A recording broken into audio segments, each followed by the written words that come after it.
Hello, everyone, and welcome. I am Northeast SARE's Communications Specialist, Vander Gack.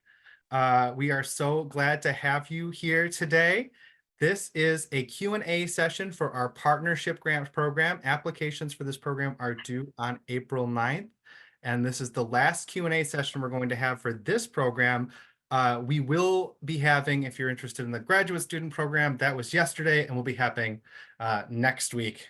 On Wednesday. So that will be the last one for that program. So Partnership Grant Program here with us, we have Partnership Grant Program Administrator Candice Huber, and we've got Emma Marks here from Northeast SARE staff, who's going to be helping out throughout all sorts of ways. So we're just super excited to have you here. We're gonna have a little presentation, a little quick summary, and then we're going to dive right into questions. I'm going to put a poll up so you can participate in all sorts of different ways.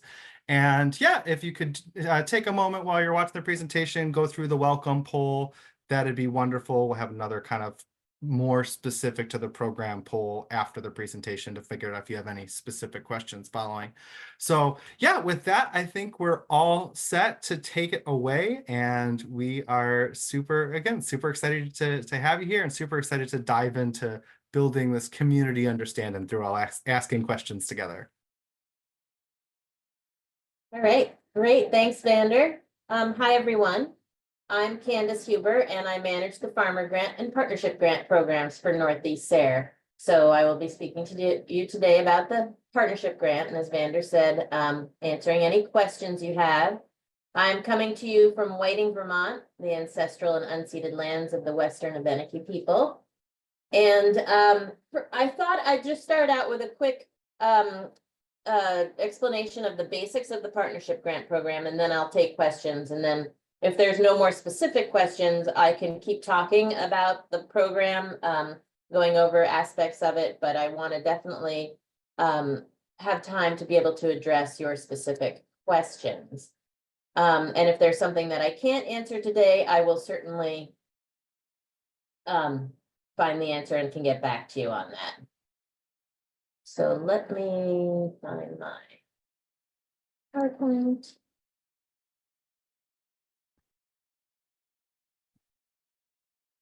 All right. So this is the Northeast SARE 2024 Partnership Grant Program. And Northeast SARE is part of a larger organization called SARE, Sustainable Agriculture Research and Education. And the Northeast region serves from Maine all the way down to West Virginia, DC, Maryland, Delaware, that area includes Pennsylvania, New York. And this is, so there's 3 other regions that cover the rest of the country, but our projects focus on the Northeast. The very first thing that you should all know about, and hopefully you've looked at by now, is our call for proposals, which can be found on our website. And maybe Vander, you could pop that into the chat, that link, and just in case somebody hasn't seen it. That has all the information that you need to be able to apply for this grant. It explains eligibility, it explains how we work, it explains the actual proposal questions, what the review criteria are for each one, and beyond. So I definitely encourage you to read that as soon as possible if you're interested in applying for a grant, if you haven't already. So these are just basics of the Partnership Grant. The Partnership Grant is for people who work with farmers in the Northeast region. So if you are an agricultural service provider and you work with farmers, you're eligible to apply for this grant. But your project must include collaboration with at least one farmer. So you have to have one partner farmer at least. You can have more, you can have as many partner farmers as you want, but you have to have at least one partner farmer. And the most successful grants our most successful proposals are ones that include that partner farmer right from the beginning, so that you're working with them to actually address a need that is real for the farmers and in a way that they need it. So we encourage you to work with the farmer right from the beginning. Topics, we fund a wide variety of topics. They just need to address opportunities to improve the sustainability of farms. So really any topic that does that, we would be eligible. The maximum amount you can request is $30,000, and you will need to provide a budget with the details so that we can see how you're spending your money, but it's also a good tool for you to use to really be able to think through all the expenses you're gonna have so that you have everything covered and you don't find yourself in the middle of the project missing something important. And you should know that the funds are dispersed on a reimbursement basis. So that means you will pay the expense and then send us an invoice and we will send you the money for it. UVM will send you the money for it. Just as our, to clarify things, UVM is the host institution for the Northeast SARE region. So, like I'm an employee, Emma and Vander, both employees of UVM. The funds are awarded, the main funds are awarded to UVM, and then UVM disperses them out to, for all the grants. I'm in the middle of something then. Projects typically run from 1 to 3 years. The contracts will begin on August 1st, so we can't fund any expenses before August 1st. And then November 30th, 2027 is the final, absolute final time deadline for projects. But you will choose your end date based on what your project is and the length of it. You'll need to provide a timeline in the proposal, which can help you determine that. Oops. Applicants can only submit one proposal per year per program. So you can, so if you have a couple of ideas, choose which one you like the best. And as Vander said, the proposal deadline is April 9th at 5 p.m. Eastern time. So at this point, I'll take any questions. And I'd like to, I have more, like I said, that I can share, but if anybody has a question at this point, I'd love to dig in. I have a question. Yeah, go ahead. I can't see everybody, so yeah, speak right up if you have a question. Okay, go. Is that Hi. Fabiana? Yes, thank you My for name your is presentation. Acacia. Oh, okay, it's fine. Oh, I'm sorry. Anyway, if you could raise your hand, that would be helpful, but if not, whoever was just starting to talk, go ahead. Okay, so the project is to be 1 to 3 years, but the budget is just 2 years budget, right? No, the budget can be the budget should be for the entire length of the project.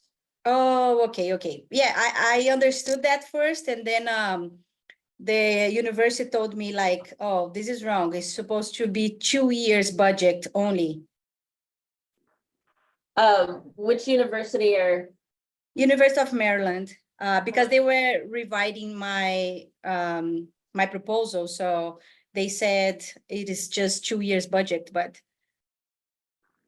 Yeah, it must be particular to your project that they decided that we don't, as far as we're concerned, your project can be 3 years long. And whenever, it's not, we don't ask for you to break it up by year in our budget. So whenever you need to make the expense during that project period, it's fine with us. okay, thank you. Yep. We had a question in chat from Acacia. Is the grant paid one time or once per year of the project? And then I can see Margaret's got their hand up, or Margaret's got her hand up. Yep, Acacia, it's on a reimbursement basis, so we don't give you any money up front. You make the expense and then you send us the invoice for that expense. And so a lot of people invoice us once a month or maybe once every 3 months, depending on if they, maybe after the first 6 months, they've already expended a lot of the grant and they don't need to invoice us for a little while. But when you make those expenses, you send us the invoice and then we will reimburse you for those expenses. And it usually takes about 30 days for that process to go through UVM. So just so you're aware, if you make an expense that you need to get covered right away, you can just invoice us right away with the receipt for the expense, and then we'll process it and you'll have the money within 30 days. Sorry.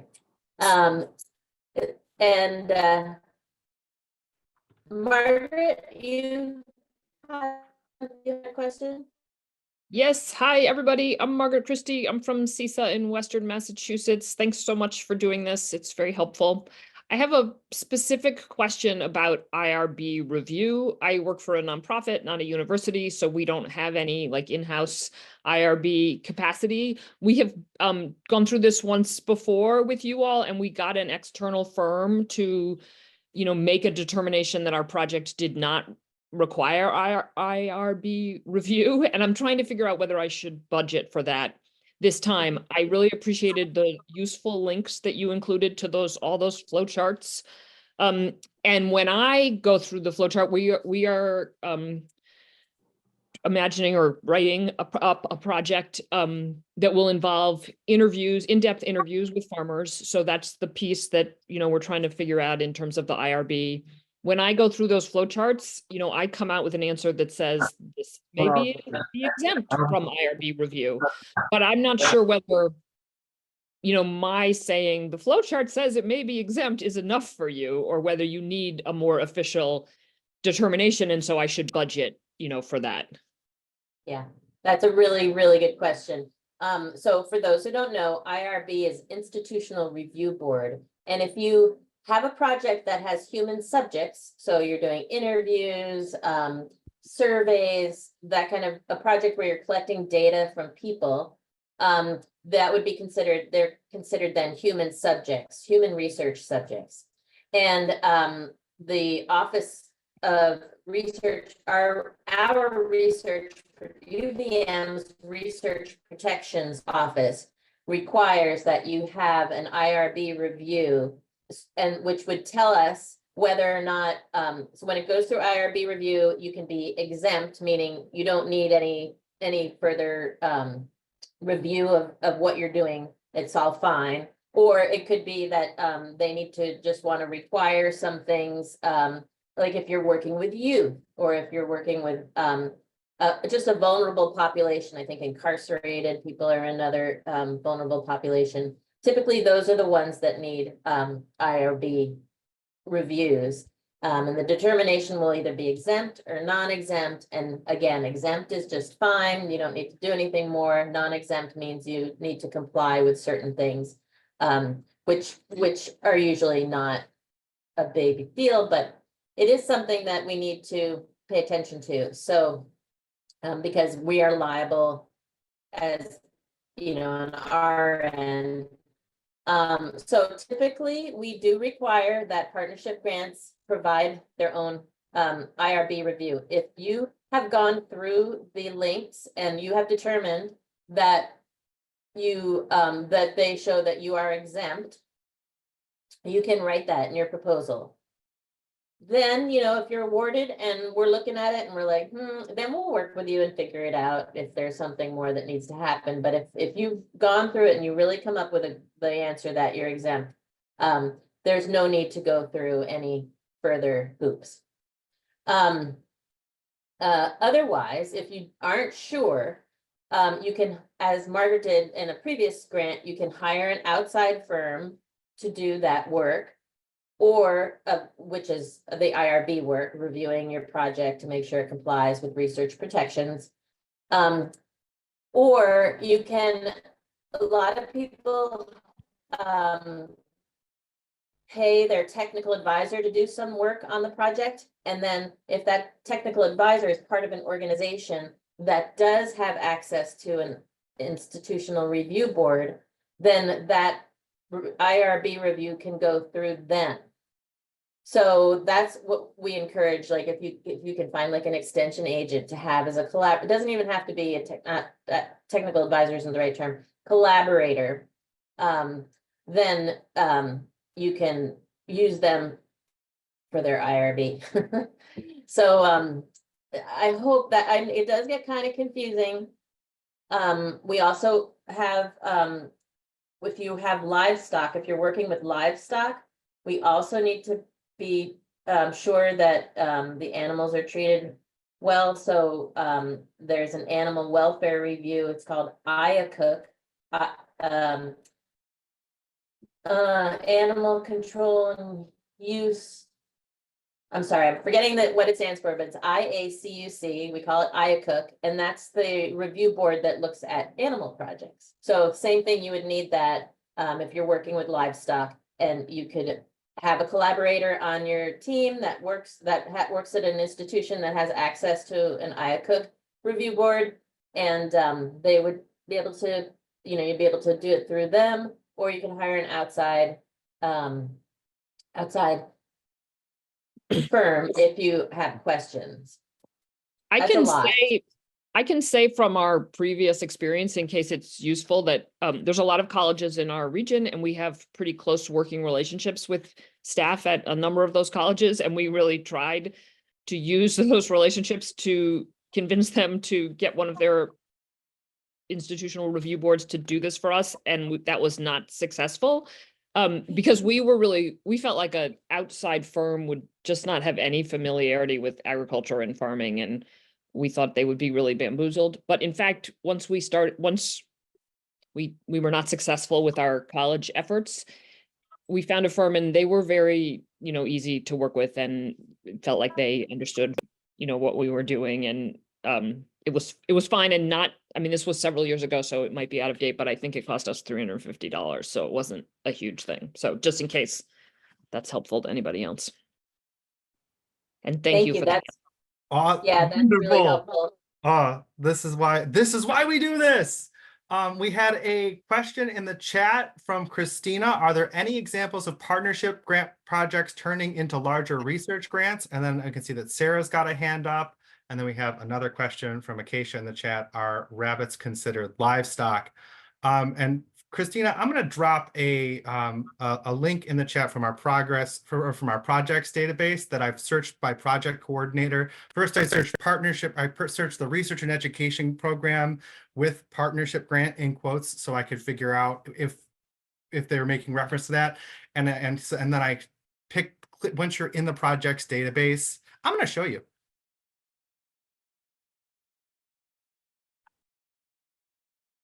There's the polls. Everyone can complete the polls while I'm doing this. So we got this screen here, right? So we got the projects database open. I searched partnership grant under Northeast Research and Education, which is one of our larger grant programs. And then I scrolled through here to look for one that was more recent. So I clicked on this organic dry bean production in the Northeast. And I clicked on project leader, which is when you apply for your grant and hopefully get approved, you will be the project leader. And you can see here that Matt Ryan has graduate student grants, did a research and education grant, did graduate student grants, and is doing so you can see that there is a movement that happens between these different programs. And I also found another example that was a partnership grant application and then went into a research and education grant. So there again, that trajectory through multiple programs leads up to our organization. Thanks, Vander. Yeah, you can definitely use our SARE database. Maybe Evan, you can put the database link in the chat. But there are a lot of projects that start out as partnership grants. So people maybe will do a needs assessment, or they'll just do some preliminary work and then on something. And I don't have the exact projects in my head that I can show you. But for instance, I know somebody did a project on mushrooms, and then they turned it into a bigger project that worked with professional development to share more about the mushrooms. So definitely partnership grants are a good stepping stone to our larger grants for sure, because it's an opportunity for you to understand the issue a little better and the solution that you're exploring for that issue, and before you develop a big, huge project about it. So I totally encourage that that mindset if you if you're thinking about a larger grant, but you feel like you're just not quite ready yet, or you don't have maybe the capacity to do that, to take that step, definitely a partnership grant is a perfect way to start out. And rabbits are considered livestock. I think we've had a couple of rabbit projects, and I think they were farmer grants. I don't know if we've had any partnership grant rabbit projects. And Sarah Tyler?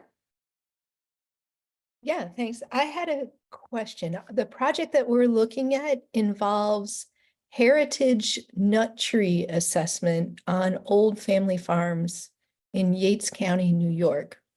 And we've got a bunch of people lined up to help, including our local farm bureau.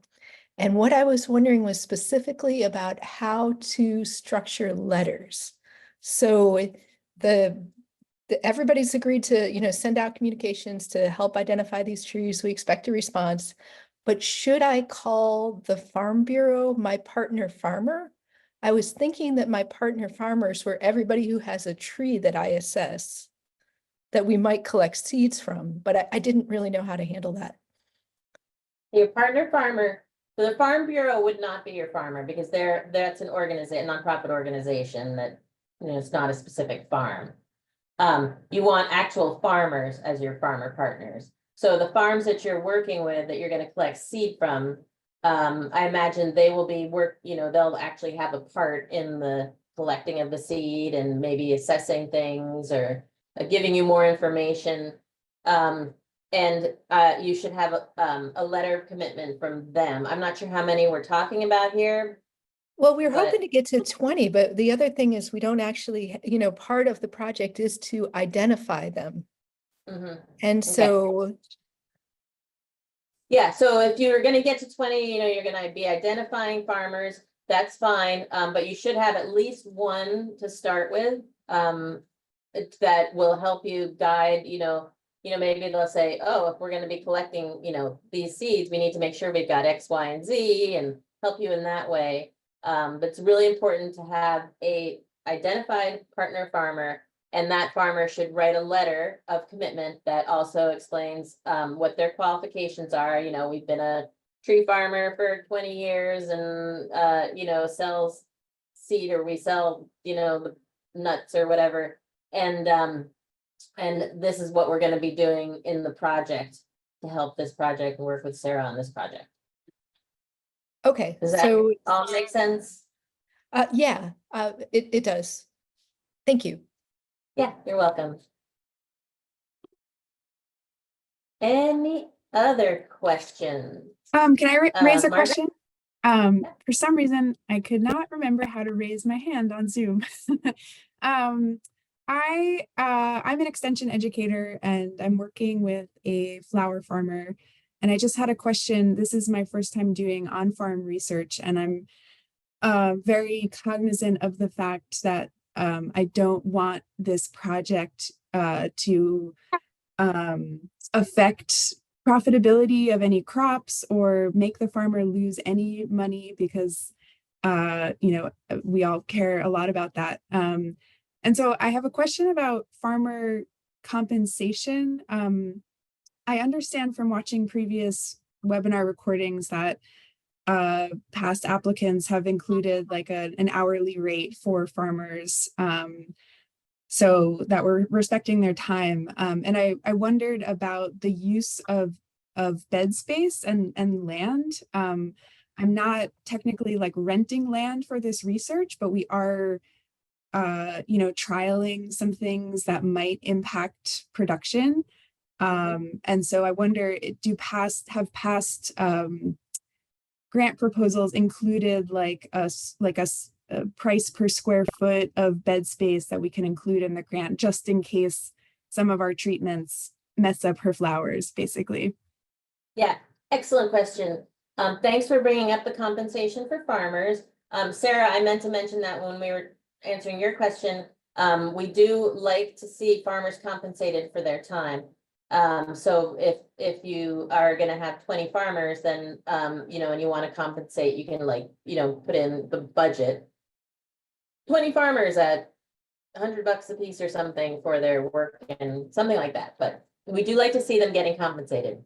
So Margaret, to your question, yes, so you understand the time compensation.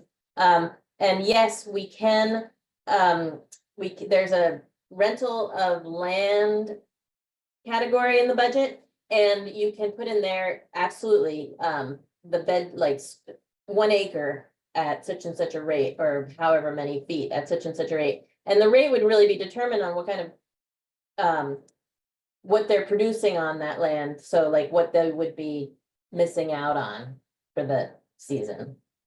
So yes, absolutely. Could be greenhouse space, could be land, could be, you know, track equipment use, that sort of stuff. Hey, You can also, sorry. Since Go you ahead, Sarah. brought my question back in, let me get a little clarification, because that was not something that we had in our budget. The way that the situation for nut trees is that there are many trees scattered around on private property, predominantly historical farms, where that is where the diversity for heritage nut trees sits more than public land, which is why it's important to engage those farmers. What we would be asking them to do is bring us out, show us their tree or trees, if they have ones of interest, and tell us about them. And then the understanding is that they wouldn't bring us there if they weren't willing to at least think about collecting that seed in return for some kind of compensation. Would you be suggesting that I could also say, hey, this is probably going to take an hour or two of your time, so if you are willing to show us around your trees, the project will give you $50 or something like that? Yes, absolutely. Uh, Higher, Vander says. Well, Okay, well, we'll have farmers coming out the woodwork. well, and it's important to compensate farmers because they're so busy, and that's really what we want to do, is support the farmers. So, yeah. I will add that in. Thank you very much. Thank you very much. You're welcome. Uh-huh. So that Did you- I can stitch that together with a question in the chat, and then we have Richard has his hand up as being very patient. Just a second, I just want to make sure, Margaret, did I finish answering your question? Okay, great. Go ahead, Vander. Awesome. Yes, thank you, Candice. So yeah, Brandon asked in the chat, is it a lottery or a first come first serve basis on awarding, which kind of brings up our review process. And in terms of compensation, our reviewers are compensated at a rate of $50 an hour. So if you're going to be out for somebody for half a day, typically we do a $300 is what we do for compensation for a farmer visit for a half day of their time. And that usually, if you're doing a visit, that's usually, unless you're doing a big production there. So just the kind of idea of what that just looks like internally. We want to make sure we're compensating people for their time. So yes, yes. Is this a lottery or first come, first serve basis, Candice? Yeah. Just as far as the personnel goes, we do actually pay a little bit more now because of the $387 a day for an 8-hour day, just because of inflation. So anyway, anything in that area is fine with us. The proposals are awarded based on reviews. So there's the deadline. Once the deadline passes at 5 p.m., and this is why we cannot accept anything after 5 p.m. on the deadline, they immediately go through the system and get assigned. We assign them to grant review teams, which are made up of farmers, researchers, educational people, and agricultural service providers. Anybody who has a broad understanding of agriculture could be on this team. And the team will read the proposals that they're assigned, and then meet to discuss them and rank them in order. Proposals are approved for funding or not approved for funding, and then those that are approved for funding are ranked. And so we then combine all the approved for funding proposals from all the teams using a statistical standardization, and the ranking is what determines who is funded. Because we have a cutoff as to how much money we have. So wherever that falls in the ranking determines who gets funded. So it's not a lottery. It's not a first come, first serve. It's a review based award. April 9th, yeah.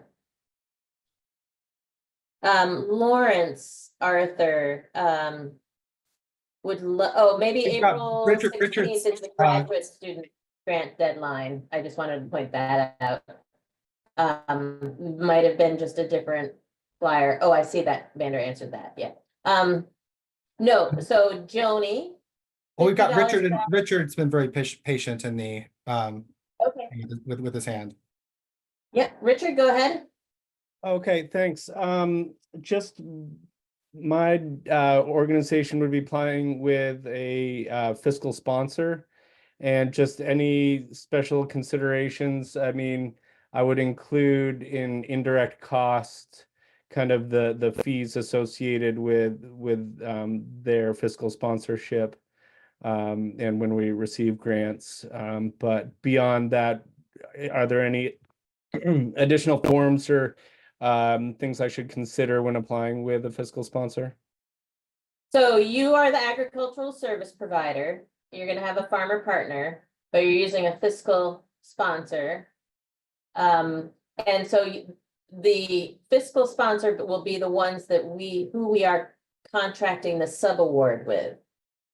And they will need to sign a grant commitment form, which just about everybody needs for partnership grants needs to do. As far as indirect goes, we pay 10% of total direct costs, or if they have a federally negotiated rate. If they don't have a federally negotiated rate, we can pay the de minimis, but we can't pay like, just a certain portion of that. It either has to be the de minimis, which is 10% of modified total direct costs, or the 10%. If they don't have a federal negotiated rate and they don't want to claim indirect, you can put expenses in the budget that are necessary for the project to be administered. I hope that answers your question. So for most of the application, I'd kind of fill it out as our program, but would refer to them as the fiscal sponsor and would need signatures from them. Yes. Yep, and so there's a section called resources, experience, and capacity, under applicant information. And there you could explain that, just so when we see, wait, what are these names, see these different names coming through, we'll understand what's going on. So if you could just explain in there that so-and-so will be your fiscal sponsor for this is the fiscal sponsor for your organization or your personal, self, that would be helpful. Okay, great. Thanks. But one of the biggest things about proposals is to make sure everything's clear. When reviewers are sometimes reviewers, if they have questions, we're not really sure if this person is eligible because we don't understand, of how they're, and everything could be just fine, but it's just not clear to reviewers. So it's good to just lay everything out as clearly as you possibly can. Don't make any assumptions that anybody will figure something out. It's just helpful just to lay it all right out. That's my best advice. We have a question from Joni in the chat on minimums and maximum payments for farmers, which I'm sure you've scrolled through there, Candice. So if you could give a little more official light on that, aside from my personal. Yeah. And then I see Margaret's got a hand up, and then we do have another question in the chat from Acacia. Great. So Joni, really, we don't, I don't know, let's see, how you could, I'm not sure what state you're in, but your state agricultural department often has labor rates data. If you wanted to dig around into that, I would just maybe talk with the farmers and ask them, what do you think is a fair price? And they'll probably lowball it because farmers do that all the time, and then just lift it up and just give them what you think is a fair rate. Okay. Yeah. Sorry, we can't be firmer about that, but it's different all over. Yeah, Margaret. Yes, sorry. I remember that, or my memory might not be correct, but my memory is that when you all raised the budget limit on this grant to $30,000, you had some guidelines on what made a project that qualified for a larger amount. And I'm wondering whether that remains true or whether the, the general guidelines that you want to make sure that your expenses are reasonable relative to the work you're going to do is basically what should guide us in setting budget amounts. That's exactly right, that your expenses are reasonable to what you're going to do. When we raised the cap on this grant program, we wanted people to understand that we still will fund smaller projects. You don't have to spend $30,000. If you've got an $8,000 project that you want to do, great, submit it. It's just as competitive as the larger amounts that are requested. But at that time, we felt the need to raise the cap because if people wanted to do more replicates or have more collaborators or do more outreach, it just $15,000 just wasn't enough. So yes, exactly what you said, Margaret. It should be reasonable. The budget should be reasonable to the work you're going to be doing, and that is exactly how the reviewers will score the budget piece of your proposal. Thank you. Yeah. And then Acacia has, do we need to have our farmer partner locked in to submit the application? Yes, absolutely. You need to have that farmer partner locked in. They should be involved in your proposal development. And they should be described in your proposal with their contact information, their qualifications, and their role in the project, like exactly what they're going to be doing. And they need to provide a letter of commitment that states that states what their qualifications are and that they are committed to the project and that they understand their role as being X. Now, as we talked about before, if you have a project where you're going to, part of the project is going to be identifying farmers for your work, that's okay as a part of the project, but you need to have at least one farmer on board from the beginning who's helping you, guide the work that you're doing so that it's going to be beneficial for the farmers as much as possible. Farmers in general, I don't mean that particular farmer, but just for farmers. Because you need that as an agricultural service provider. We think it's really important that you have that perspective in your proposal or in your project development. So that it'll really be a project that will have an impact on farmers in the Northeast. Any other questions right now?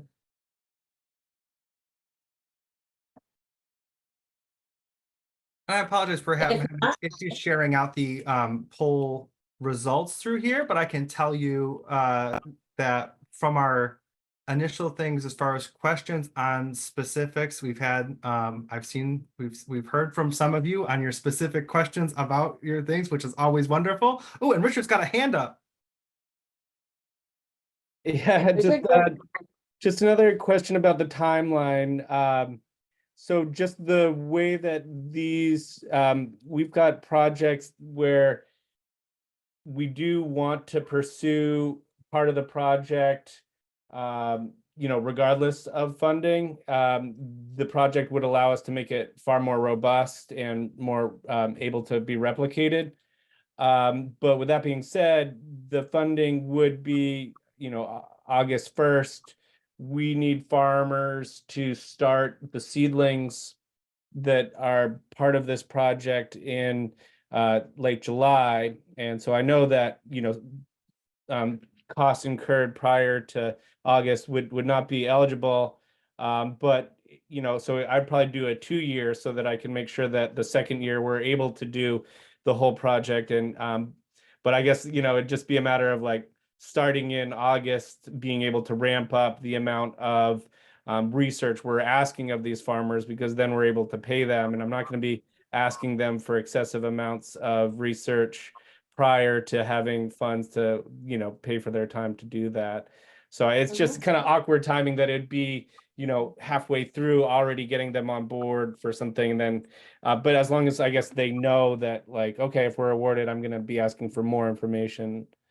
Yes. Yep. Good question, Richard.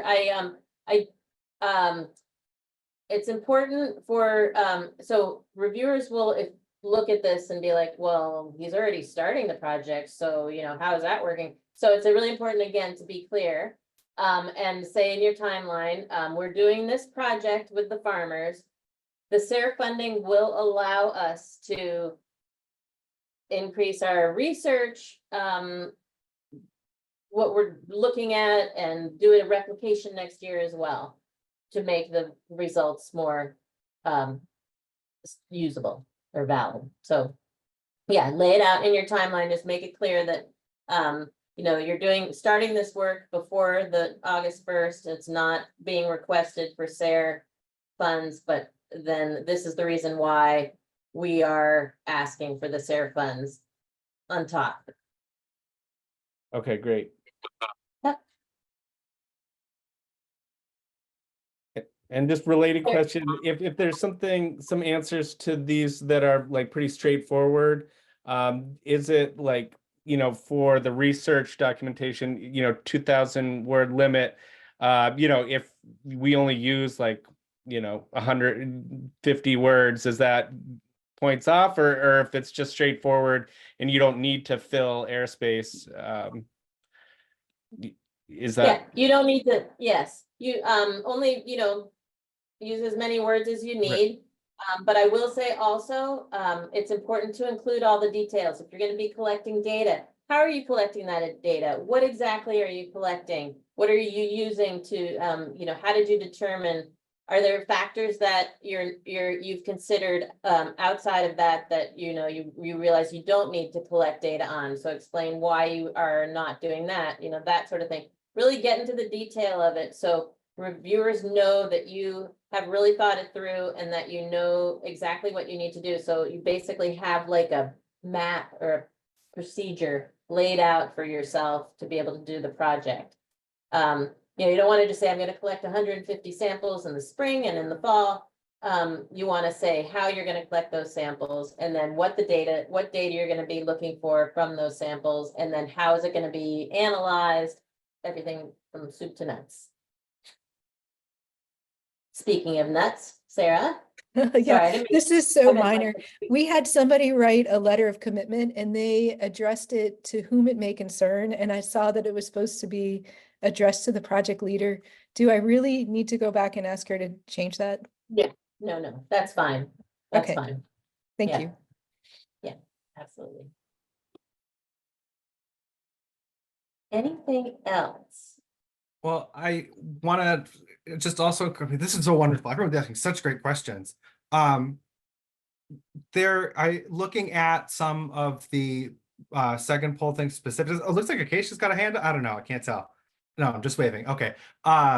So there was someone who was interested in learning more about the plan of work, the objectives, outreach, and whatnot. And I think that may have been you, Richard. But as far as the outreach end, this came up in our graduate student question and answer yesterday.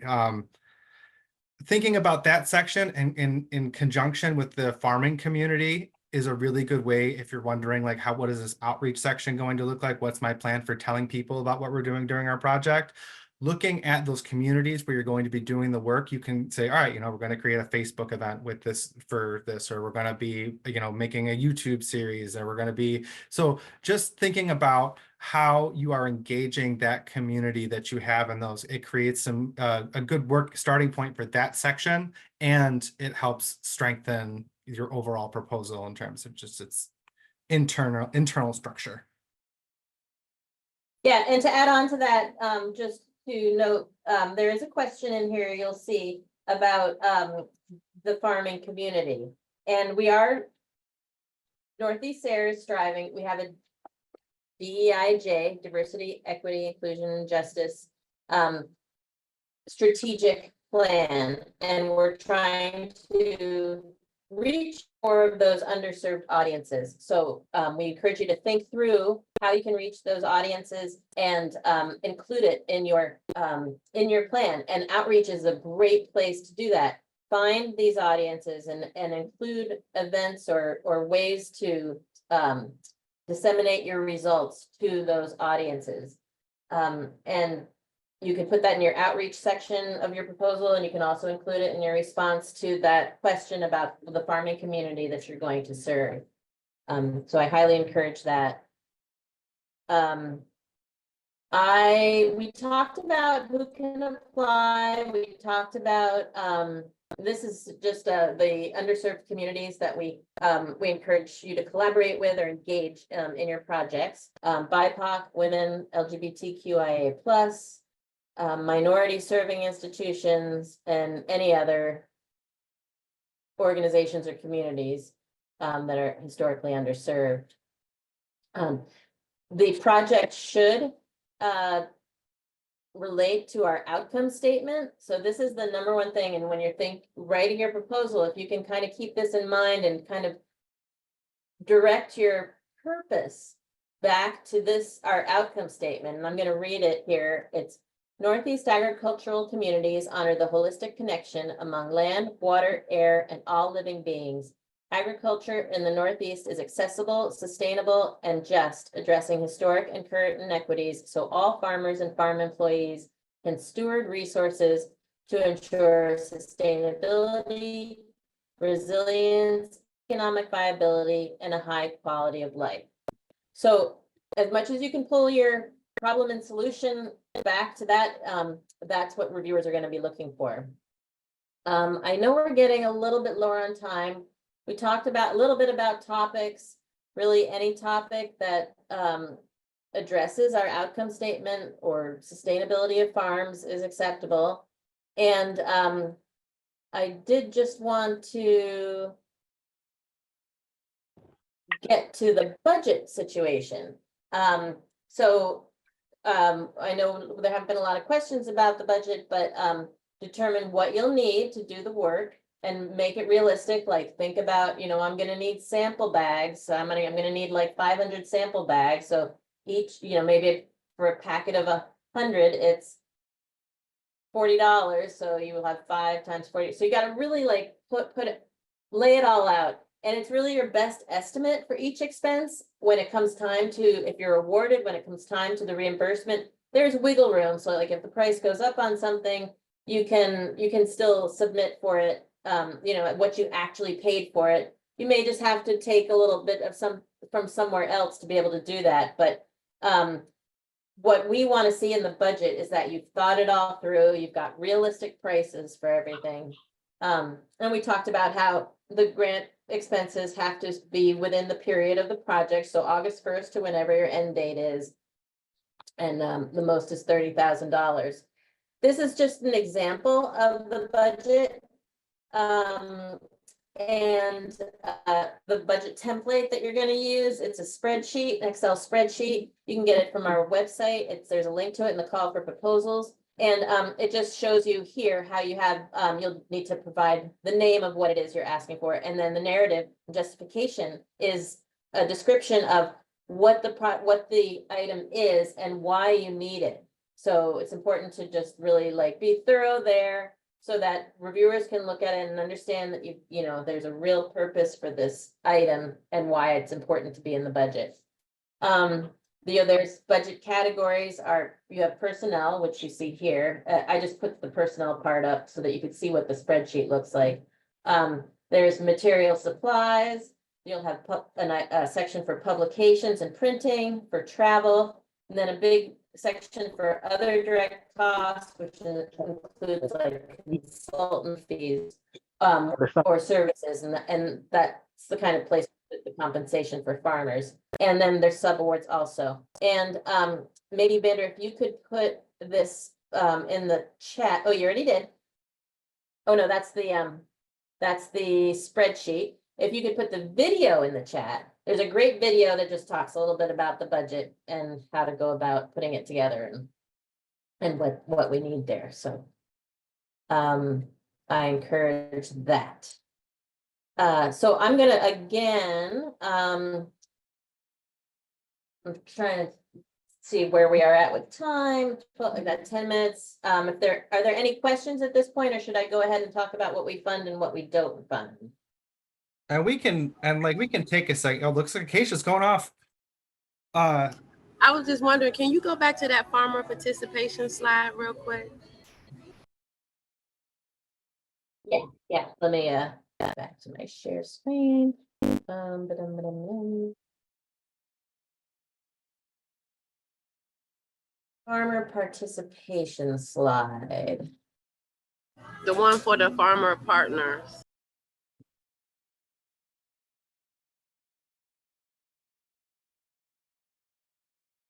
This one? Does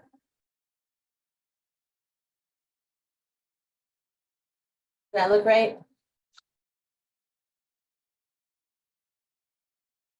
Oh, you're on mute.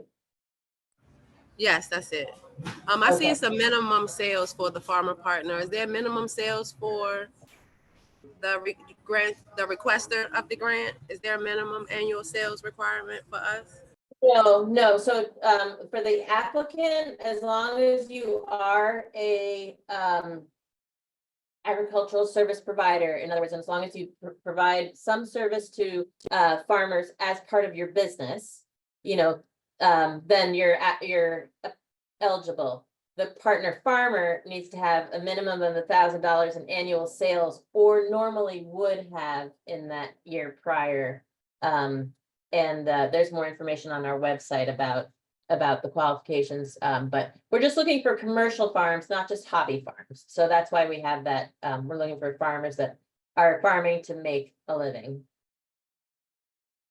That makes sense. Okay, and another question, they just have to show that they're going to support us in our mission, but what they do, does it have to correlate with what I'm doing? Like, can I just get a regular urban farmer to be my support system, even though my thing is more with rabbits and with fertilizer?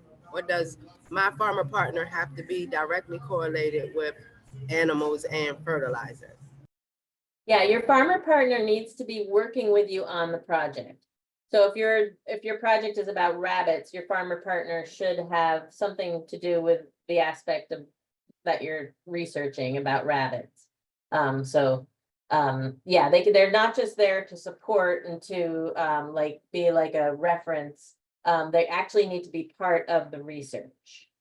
Candice, clarification request. If their project involves like using rabbit poop as fertilizer, and the farmer doesn't necessarily have to be having rabbits, they could still just be a recipient of the fertilizer and then testing and working with them in that way, right? Correct. Okay, just double checking. Okay. Correct. So that's Great. an aspect of the project would be to what the fertilizer, how the rabbit poop is working as a fertilizer. So maybe they have, lettuce and tomatoes, and you want to see how it helps that, those crops grow. Then exactly, they don't need to have rabbits. But if that's part of your project, is to test that manure on vegetable crops, then they can just be a vegetable farmer. They would still be part of the research then. Okay, that narrows it down, because I do have an urban farm that I donate my rabbit manure to, and they've been using it in their crops. So I was thinking if they could be my partner, even though they don't necessarily do the rabbits, but they are, using the manure. So that clarifies it for me. Thank you. Yes. At that, Great. Good. that Excellent. makes me think of one of our favorite pieces of conversation from our farmer grant Q&As, which is sometimes you're already doing something that's a really, really cool, sustainable thing. And our projects are, you don't need to start something, but you can use our funding to work with a farmer to create educational materials around what you're already doing. You're collecting data and whatnot in order to do these things, to provide some quantitative background for those things. But if you're somebody watching this video or whatnot, has a really cool project they're already doing and is just looking for funding to be able to work with someone to produce those actual education materials and to teach other things, that is a lot of what the outreach component of our funding does. So we have 5 minutes left, and I could go back to the slideshow and I could talk a little bit about what SARE funds and what SARE doesn't fund. But if somebody else has another question, I could go there instead.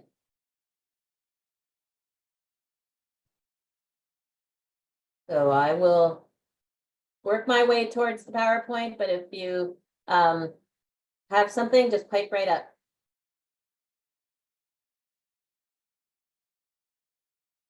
All right. So what SARE does fund, and we talked about compensation for the farmers, and of course, compensation for yourself or whoever from your organization is going to be working on the farm, or any other collaborators that you include in your project. Materials and supplies, everything that you need for the project. Travel, maybe you need to travel back and forth to field sites, or maybe travel for a conference so that you can present the results. Printing and publications, maybe for your field days, or maybe one of your products from your project is going to be a guide, and you want to print it out. Other direct costs include the equipment rentals I talked about before, testings, like, so that would go under services, if you have like soil tests or that sort of thing. The consultant fees and travels and presenting at conferences. So all the expenses that you are putting in your budget need to be specific to the project. It can't be for your normal operations. Now you're working with a farmer, so that's a little easier for you to piece out, you know, exactly what you're going to need for the project. We don't pay for structures and major renovations. We don't pay for the purchase of farm equipment, again, that the farmer may just need for their normal operations. Motorized vehicles, cell phones, we don't pay for. Food, we don't pay for, like if you're just asking for lunch money, we don't pay for that. But if you are having an on-farm workshop, maybe that you don't have, there's not going to be like an opportunity for people to go somewhere to buy lunch, then we will pay. So for the continuity of the meeting, we would pay for food and refreshments. Promotional giveaways is not an allowable expense. Any operating expenses that normally for you or for the farmer would be present, we wouldn't pay for. And again, that have to be within the contract period. So just to sum it up, because I know we're getting to the 1 o'clock mark. The proposal deadline is April 9th at 5 p.m. sharp. You have to have all your materials submitted, all your letters, your budget, your grant commitment form, everything needs to be in that submission. And we do have a video also on how to use that online submission system if you need help with that. But that all has to be in by 5 p.m. And then the proposals are reviewed between April and July. And then awards are announced by email at the end of July, and the contracts start August 1st. So the tips for submitting a strong proposal are consider the match between SARE and you and your project, and you can look at that outcome statement, see how you fit into that. Read the call for proposals. It's got all the information in there. Start early or right away at this point in preparing your proposal. There is a document in the call for proposals that you can use if you want to prepare your application offline. It gives you a chance to answer the questions, and then you can work on your word counts and stuff. Right with the reviewers in mind. So again, they'll have broad expertise, agricultural expertise, but maybe not specific to your topic. So make sure that everything's clear and straightforward. Budget we've talked a lot about, and attachments we talked about. There's a lot of all that information's available on our website. And if you need any further questions, please feel free to contact me directly, and I will certainly answer them. And I can stick on for another couple of minutes if there are more questions too. We actually have to wrap this up specifically. But that was perfect, right to the line. We've got Candice's contact information. Thank you all so much for coming out and asking questions and just being part of all learning together. And yeah, we cannot wait to see your applications. And please, if you're interested in getting involved as a grant reviewer, it's a great way to build your understanding of the different grant programs that we have. So yeah, thank you all so much. This has been fantastic.